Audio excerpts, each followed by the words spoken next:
We want to talk about Hunter Biden's business associate because Eric Sherwin right now is testifying behind closed doors for the House Oversight and Judiciary Committees. Sherwin reportedly had access to all the bank accounts and is being touted as the architect of the Biden family shell company.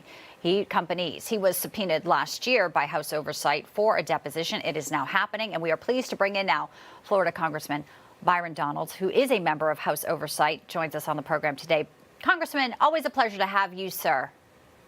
It's good to be back with you. Thanks for having me on. Absolutely. So Sherwin today, we know James Biden's going to be coming in. We know you had a lot of folks last week as well.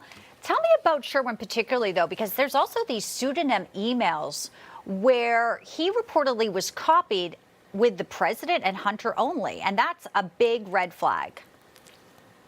Well, I think you hit the nail on the head earlier in your lead up. Eric Sherwin is somebody with key knowledge of this entire corrupt enterprise that surrounds Joe Biden.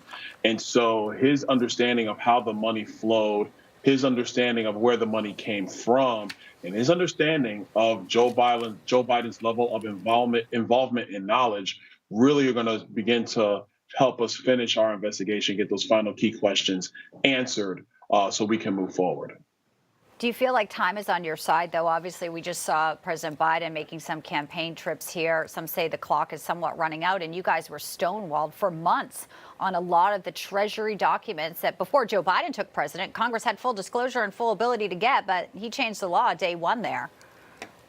Well, time is an issue, but, like the point I've been making to my colleagues who have some concerns is that Congress has a responsibility to hold the executive branch accountable, regardless of what part of the year you're dealing with. And if we ignore bribery, if we ignore high crimes and misdemeanors because we're concerned about political reelection, then we're not doing our job as members of Congress. And I would actually caution and question my members to examine why are they here and why would they continue to serve.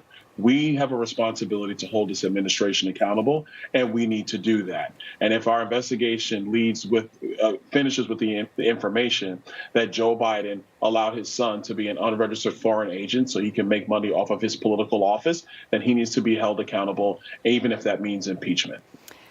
Yes. Well, we know you're following it. We know these transcribed interviews, the readouts there, so full transparency.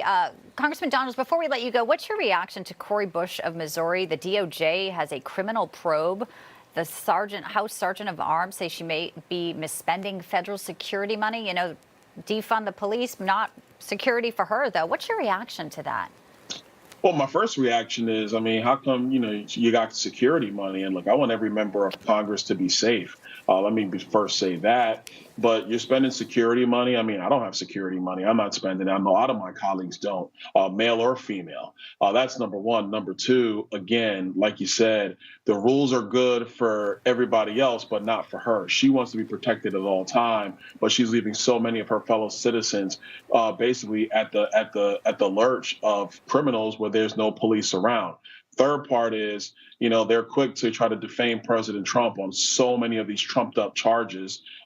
Meanwhile, mishandling of funds to the point where the Department of Justice is having to investigate a Democrat official. We are going to see where that one leads, and looking forward for the follow-up for Eric Sherwin's transcribed interview today. Congressman Byron Donalds of Florida, everybody. Thanks so much. Great to have you in today on Newsline.